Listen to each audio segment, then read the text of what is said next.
Hello, mic check 1 2 1 2. Welcome in to the Keep It 100 podcast. I'm your host, Casey Huckle. I want to thank you for tuning in. And in this introduction, I'd like to obviously tell you what Keep It 100 is all about. So there are many lines, quotes, sayings, expressions, idioms, adages, truisms, pieces of advice, etc. that I live by and have much gratitude for. And that's what gave birth to this podcast, Keep It 100. I want to celebrate these lines for giving me more perspective on life. Maybe you're thinking, why am I calling this podcast Keep It 100? Well, it comes down to math. For the next year, I'll drop 2 episodes per week, focusing on one quote per episode to celebrate, where I'll dive into its history, including whom it's credited to, who popularized the line if that's necessary, and the context surrounding the quote if that's available. And lastly, I'll explain what it means to me. So you might be wondering what about the math. Well, 2 episodes a week for a year leaves 104 episodes. But just like you, I need 2 weeks of vacation. So for the next year, I'm keeping it 100 for y'all. These lines could be from a song, a speech, a poem, the Bible, maybe even from me. So without further ado, let's begin. Less is more. Yeah, that's right. Less is more. Drink it in. Because that is the second quote for my podcast. And second quote being my second episode of Keep It 100. And this quote, it's a proverb that is not from the 21st century. It actually derived from an 1855 poem by a poet by the name of Robert Browning. And the idea of less is more is that simplicity actually leads to better design, and on a greater scale, on a more important level, less is more. It's related to minimalism. It's much more meaningful when you have less things. That's the first thing I think about when I hear less is more. That's more efficient, more meaningful, most importantly, to our lives is having less things. And minimalism is becoming popular in this day and age, and I can see why. But first I'll go into the poem and where it came from first, and then we'll go from there. So as I was saying, it's from a poem called Andrea del Sarto from 1855, and it's by Robert Browning.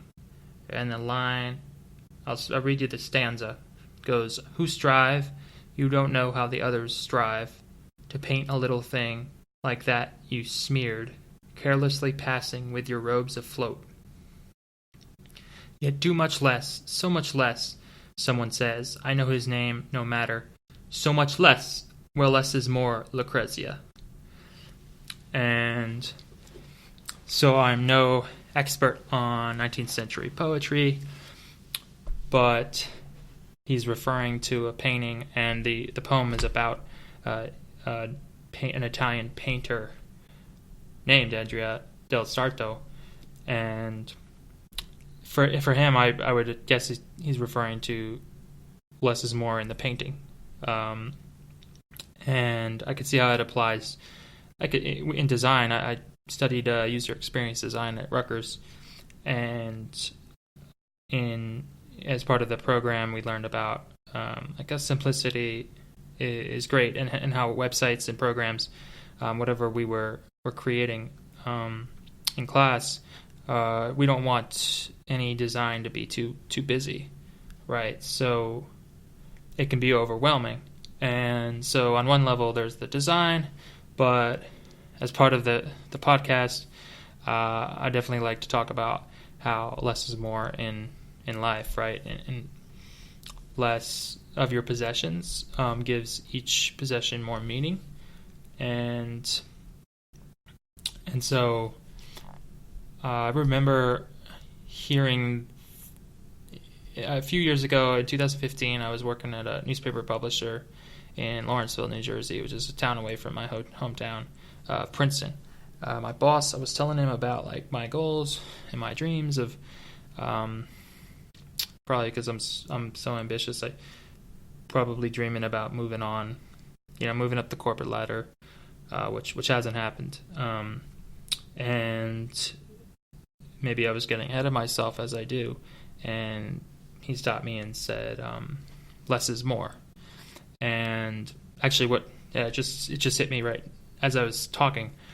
I said that because in a Facebook post I wrote that a lot of these billionaires make me feel like less. I wrote that on Facebook, and he was concerned with me making that comparison to rich people, and so I said that these people made me feel like less, and he immediately stopped me and said, "Less is more," and he went into this story about not too long of a story. He just said that he had an opportunity. He was a director of advertising at this company I was working at, and he was telling me that he had a chance to get a job at Condé Nast in New York City, and he turned it down because he wanted to settle down in the suburbs and not live, that fast-paced lifestyle that they have in New York City. And he's grateful for that decision because now he's got more time for his wife and his daughter, and he was basically referring to pretty much less money and being less busy. And it was tough for me to hear that because I'm always trying to accumulate more and more as I'm tempted to do, and that's probably why that quote proverb made it to this podcast, is because when you look at it, I know it's hard, you get blinded by in this country, in America, people are always trying to pitch products to you and try to tell you, oh, well, this product will make you happier, this product will make you better, they try to tell you that more is better, but I'm actually not so sure about that, and that's why I wanted to tell you about this proverb. And with more historical context, the phrase is often associated with a furniture designer and an architect, Ludwig Mies van der Rohe, who was born late 19th century and lived through most of the 1900s. And he, people asked him about his work. A lot of his buildings were very simple, right? And he made that argument and adopted the motto of less is more in defending his work. And it reminds me of Steve Jobs with Apple, and how he stripped everything down and made it simple, and obviously it became a huge success. And yeah, the temptation, as I've told you, is to just covet. It's just make more and more and more, and unfortunately we think it makes us happier, but it really doesn't. And obviously it's a very hard thing to comprehend sometimes, because the impulse is to accumulate more things, right? But less is more is really important to me for those reasons. And I wanted to thank you for your time. Just to recap, I was coined by a poet by the name of Robert Browning in the poem Andrea del Sarto, an 1855 poem, with, again, the proverb less is more. And like I was saying,